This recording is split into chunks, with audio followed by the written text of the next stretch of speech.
থাক ভাই, বাদ দেন। জাকের আলী অনেক ও শামীম পাটোয়ারিকে নিয়ে বাদ দেন। বাংলাদেশ টিম ম্যানেজমেন্টকেও আসলে আমি বলবো বাদ দেন। শুধু শুধু ওদের এত সমালোচনা করে কি হবে? শুধু শুধু ওদেরকে এত বকাঝকা করেই বা কি হবে? বকাঝকা বলছি এই সেন্সে, নিশ্চিতভাবেই টিম ম্যানেজমেন্ট, কোচ, ক্যাপ্টেন তারা তাদের মতো করে কোট আনকোট ড্রেসিং রুমের ভেতরে প্র্যাকটিসের সময়, ইনফ্যাক্ট ম্যাচ চলাকালীন সময়ে বকাঝকা মনে হয় করেন, করারই কথা। আর গত ম্যাচে তো আমাদের ক্যাপ্টেন লিটন দাস প্রকাশ্যে এসে শামীম পাটোয়ারির তুমুল সমালোচনা করে দিলেন, একেবারে তাকে ধুয়ে গেলেন। লাভ হয়েছে কিছু? কোনো লাভ হয়েছে? সামান্যতম লাভ হয়েছে। এখন জাকের আলী অনেকেও শামীম পাটোয়ারি ভাই পারেন না, ক্রিকেট খেলাটা তারা এই টপ লেভেলে খেলতে পারেন না। হ্যাঁ, কখনো সখনো পারবেন, বহু ম্যাচের মধ্যে একটা দুইটা ম্যাচে তারা পারবেন। সেই জন্য তাদের উপরে আমরা ইনভেস্ট করব এবং করতেই থাকবো। ওয়েস্ট ইন্ডিজের বিপক্ষে এই দ্বিতীয় টি-20 ম্যাচটাতে তারা যেভাবে আউট হয়েছেন, তাতে আমার মধ্যে প্রথমত প্রচন্ড ক্রোধের জায়গা তৈরি হয়েছিল, এবং তারপরে আসলে আমি ভীষণ রকম বিষণ্ণ হয়েছি যে থাক, ঠিক আছে, যারা পারেনি না তাদেরকে নিয়ে আর এত কথাবার্তা বলে লাভ কি হবে? তাদের ওই সার্টেন ক্রিকেট ওই স্কিলটাই তো নাই ইন্টারন্যাশনাল ক্রিকেটে সফল হওয়ার মতো। তাদের ওই সার্টেন ক্রিকেটীয় মেন্টালিটিটাই নাই ইন্টারন্যাশনাল ক্রিকেটে সফল হওয়ার মতো। তাদের ওই সার্টেন ক্রিকেটীয় ব্রেইনটাও আসলে নাই ইন্টারন্যাশনাল ক্রিকেটে সফল হওয়ার মতো।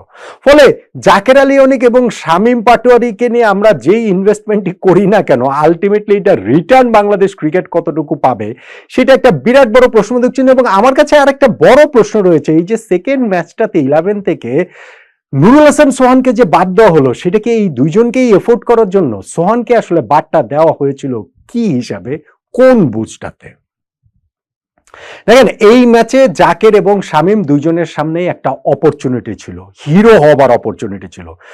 ক্রিকেটটাকে আমরা বলি না যে জীবনের মতো আপনাকে সেকেন্ড চান্স দেবে, থার্ড চান্স দেবে, ফোর্থ চান্স দেবে, অনেকবার আপনাকে চান্স দেবে। হিরো আপনি প্রচন্ড রকম একটা এখন ভিলিভাই অবস্থায় রয়েছে, বাংলাদেশের মানুষজনের প্রবল সমালোচনার মুখে সেই দুইজন রয়েছেন, কিন্তু তাদের সামনে হিরো হওয়ার সুযোগ এই ম্যাচটাতে এসেছিল, এবং যেইভাবে এসেছিল সেইটা অ্যাবসলিউটলি হচ্ছে কি তাদের স্ট্রেংথের জায়গা।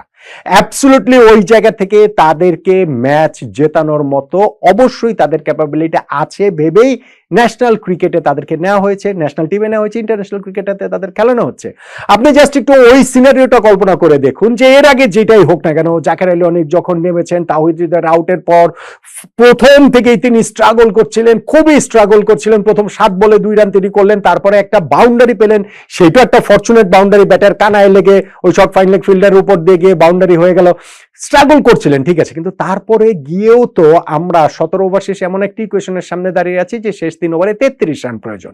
তানজিদ হাসান তামিম, সেট ব্যাটসম্যান, 48 বলে 61 করা ব্যাটসম্যান, তিনিও আউট হয়ে গেলেন। 18 বলে 33 প্রয়োজন ছিল, ফলে 17 বলে 33 রান প্রয়োজন। জাকের আলী অনেক এতক্ষণ ধরে তিনি ক্রিজে রয়েছেন, তিনি আছেন, তার সঙ্গে এসে যোগ হলেন শামীম পাটোয়ারি। আপনারা জাস্ট একবার ইমাজিন করুন, 17 বলে 33 রানের ইকুয়েশন মেটানো এখনকার ওয়ার্ল্ড ক্রিকেটে এটা কোনো ঘটনা? এটা আসলে কোনো ব্যাপার? আমাকে বলেন তো দেখি। এই যে ওরা যে 149 রান করেছে, এটা তো খুব ইজিলি 200 রান হয়ে যেতে পারতো। ফলে আমাদের এইখানটাতে আগে পরে যাই হোক না কেন, ম্যাচের এই শেষ সিনারিওটা জাকের আলী অনেকে এরকম একটা সমালোচনার মধ্যে আছেন। শামীম পাটোয়ারির কথাটাও যদি বলি, তিনিও তো মোটেই ভালো খেলছেন না, তো খেলছেনই না, তার উপরে ক্যাপ্টেন লিটন দাস প্রথম টি-20 পর প্রেসে তো না, পোস্ট ম্যাচ প্রেজেন্টেশনে তিনি সরাসরি প্রশ্ন তুললেন দায়বদ্ধতা নিয়ে, রেসপন্সিবিলিটি নিয়ে। শামীম পাটোয়ারি বললেন যে তাকে শুধু উইকেটে গিয়ে এনজয় করলেই হবে না, দায়িত্বও নিতে হবে এই তার ব্যাটিং নিয়ে। তিনি যে ভীষণ রকমের আপসেট সেই কথাটাও তিনি বললেন। ফলে ক্যাপ্টেন যখন এরকম কথা প্রকাশ্য মিডিয়াতে বলেন, এটা নিয়ে ব্যাপক তোলপাড়ের জায়গা তৈরি হয়েছে, উইচ ইজ লজিক্যাল। আমি কিন্তু একটা ভিডিও করেছিলাম, আমি সেখানে বলেছিলাম যে আমি লিটনকে পুরোপুরি দায় দিচ্ছি না, কারণ এই দুইজনের সম্পর্কের যে কেমিস্ট্রির জায়গা, সেই জায়গাটা থেকে তিনি হয়তো লিটন দাস হয়তো বা শামীম পাটোয়ারিকে ইন্সপায়ার করার জন্য এরকম একটা কথা বলেছেন, হয়তো বা শামীম পাটোয়ারির এইরকম প্রকাশ্যে মিডিয়ায় বলার সূত্রে একটা কিকের প্রয়োজন ছিল, যেটা শামীমকে ইন্সপায়ার করবে। হয়তো বা লিটন ভেবেছিলেন যে আমি নিজেও তো ইরেসপন্সিবিলিটি দেখিয়ে যাচ্ছি ইন্টারন্যাশনাল ক্রিকেটে, এই 10 বছর ধরে বহুবার দেখিয়েছি, আমাকে কোনো ক্যাপ্টেন এইভাবে বলে আমাকে ইন্সপায়ার করেনি, ফলে আমি এই ট্রিকটা খাটিয়ে দেখি শামীমের উপরে তাকে ইন্সপায়ার করতে পারি কিনা। থ্যাঙ্কস টু লিটন দাস, তাকে এই ম্যাচে শামীম পাটোয়ারিকে একাদশে খেলেছেন, আমি মনে করি which is a right call. মানে খেলানোটা ওই সেন্সে, যখন আপনি গত ম্যাচটার পরে ওরকম কথাবার্তা বলবেন সেই সেন্সে কথা বলছি, আমি সোহানের আলাপটা করছি। সো সেইটার প্রতিদান কি আসলে এই শামীম পাটোয়ারি দেবার মতো একটা অবস্থা ছিল না? শামীম এবং জাকের 17 বলে 33 রান প্রয়োজন। এই অবস্থায় যদি এই দুইজন বাংলাদেশের হয়ে ম্যাচ জিতিয়ে বেরিয়ে আসতে পারতেন, আপনি জাস্ট একবার চিন্তা করে দেখেন এই দুইজনের কাছ থেকে প্রেশারটা কিভাবে নেমে যেত। তাদের নিয়ে সাম্প্রতিক যে তুমুল সমালোচনা হচ্ছে সেই সমালোচনার কথাটা কমে যেত। ভাই, বাংলাদেশের একজন ক্রিকেটার যখন ব্যাটিং করছেন তখন তার বিরুদ্ধে গ্যালারিতে ভুয়া দুর্ধ্বনি উঠছে, তিনি আউট হয়ে যাবার পরে গ্যালারি থেকে করতালি উঠছে। এইরকম অবস্থাতে তারা দুইজন চলে গিয়েছেন, কিন্তু 17 বলে 33 রানের ইকুয়েশন যদি এই দুইজন মেটাতে পারতেন, তাহলে তো তারা এই খলনায়ক থেকে নায়ক হয়ে যেতে পারতেন, ভিলেন থেকে হিরো হয়ে যেতে পারতেন, এবং তখন তারা নিজেদের জন্য আরো কিছু সময় ব্যয় করতে পারতেন ইন্টারন্যাশনাল ক্রিকেটে পায়ের নিচের মাটিটা শক্ত করার জন্য। পারলেন না তো, তারা তো পারলেন না, তারা ওই সুযোগ কাজে লাগাতে পারলেন না। জাকের আলী অনেকের যে স্ট্রাগলিং ইনিংসটা 18 বলে 17 রানে, যেইখানটাতে তিনি 100 স্ট্রাইক রেটে পর্যন্ত ব্যাটিং করেন নাই, 150 রানের টার্গেটটাকে তার ব্যাটিং এর সময় মনে হচ্ছিল 200 রানের টার্গেটে আমরা ব্যাট করছি। এই টি-20 ম্যাচে ওয়ানডে ব্যাটিং করে তিনি দলকে ডোবানোর সমস্ত আয়োজন করে ফেলেছেন। সেটা পুষিয়ে দিতে পারতেন যদি দলকে তিনি জেতাতেন, সেটা তিনি পারেননি। তিনি হচ্ছে গিয়ে অনেকবার শট খেলেছেন, ব্যাটে বলে কানেক্ট হচ্ছে না, প্রপার কানেকশন হচ্ছে না, ফিল্ডারের একটু কাছে গিয়ে পড়ছে, মিসকিউ শটে হচ্ছে গিয়ে 4 হয়ে গেছে। এত কিছু হওয়া সত্ত্বেও তিনি ওই জায়গাটাতে একটা পুল করতে গিয়ে স্লোয়ার ডেলিভারিতে মিড উইকেট বাউন্ডারিতে ক্যাচ দিয়ে আউট হয়ে গেলেন। শেষ হয়ে গেল তার সেই সম্ভাবনার জায়গাটা, হিরো হওয়ার সম্ভাবনা। তখনও সেইটা অ্যালাইভ শামীম পাটোয়ারির জন্য, কেননা জাকের আলীও যখন আউট হয়ে গেছেন, 2 ওভারে 26 রান প্রয়োজন। কঠিন হয়ে গেছে ইকুয়েশন ডেফিনেটলি, কিন্তু আমাকে বলেন ভাই, 12 বলে 26 রান প্রয়োজন এরকম ব্যাটিং সহায়ক উইকেটে, এই অবস্থাতে যদি ওয়েস্ট ইন্ডিজ থাকতো তাহলে কি হতো? ওয়েস্ট ইন্ডিজ ম্যাচ জিতে যেত।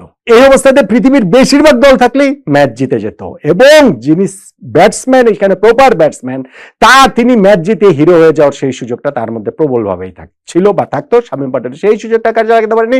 জেসন হোল্ডার বলে তিনি বোল্ড হয়ে গেছেন, 2 বলে 1 রান করে। এখন শামীম পাটোয়ারির হিসাব গিয়ে দাঁড়িয়েছে যে সর্বশেষ 7টা টি-20-র মধ্যে 3টা তার রয়েছে ডাক, 2টাতে তিনি আউট হয়েছেন 1 রান করে। এই সিরিজের 2 ম্যাচে, আগের ম্যাচও 1 রান করে আউট হয়েছেন, এই ম্যাচও 1 রান করে আউট হলেন। জাকের আলী অনেক প্রথম ম্যাচটাতে একাদশের সুযোগ পান নাই, এই ম্যাচে সুযোগ পেয়ে এরকম একটা দলকে ডোবানো এনেছিলেন। আমি শুরুতে যেই কথা বলছিলাম, নুরুল হাসান সোহানের আসলে হয়েছেটা কি? দেখেন, সোহান ফার্স্ট ম্যাচটাতে ব্যর্থ হয়েছেন, 5 রান করেছেন, সেই ব্যর্থতা আমাদের মোটা থেকে সবাই হয়েছেন। সো সেই ব্যর্থতার বলি দিয়ে কি সোহানকেই দল থেকে বাদ দেওয়া হলো, নাকি তার আসলে নিগেল রয়েছে, ইনজুরি রয়েছে, অসুস্থতা রয়েছে? সোহানকে বাদ দেবার কারণটা আসলে কি? জাকের আলী অনেক এবং শামীম পাটোয়ারিকে দুইজনকেই একাদশে এফোর্ট করার জন্য সোহানকে বাদ দেওয়া হলো। দেখেন, সোহান গত সিরিজটা আমরা যে আফগানিস্তানের বিপক্ষে জিতেছি 3-0 ব্যবধানে, এবং 3টা ম্যাচে যে আমরা রান তাড়া করে জিতেছি, 3বারই রান তাড়াতে নট আউট ছিলেন সোহান, এবং সেইটাও কিরকম গুরুত্বপূর্ণ সময় ব্যাটিংটা করেছেন, কি গুরুত্বপূর্ণ ইম্প্যাক্ট ইনিংস তিনি খেলেছেন, খেয়াল করে দেখুন। আপনি হয়তো দেখতে পারবেন যে না, 3 ইনিংসের রান হচ্ছে গিয়ে 13 বলে 23, 21 বলে 31, 9 বলে 10, 3টাতে 9 নট আউট তিনি থাকলেন, 64 রানই তো মাত্র করেছেন, সেটা এমন কি? কিন্তু যখন আপনি জানবেন প্রথম ম্যাচের ওই 13 বলে 23 কোন অবস্থাতে এসেছে, আমরা ওই 148 রান তাড়া করতে নেমে আমাদের বিনা উইকেটে 109 রান থেকে আমাদের ওই সময় 9 রানের মধ্যে 6 উইকেট বাংলাদেশের চলে গিয়েছিল, এবং বাংলাদেশ ম্যাচটা হেরে যাওয়ার পথে ছিল। ওই সময় নুরুল হাসান সোহানের 23 বলে 23 রানের ইনিংস রে ভাই, এই ইনিংসের মূল্য মানে ধরে হচ্ছে গিয়ে 50-100 এর চেয়ে কি কোনো অংশে কম? আমাকে বলেন। সেকেন্ড ম্যাচটাতেও সোহান ওই যে ব্যাটিং যে করেছেন 21 বলে অপরাজিত 31, বাংলাদেশ ম্যাচ জিতেছে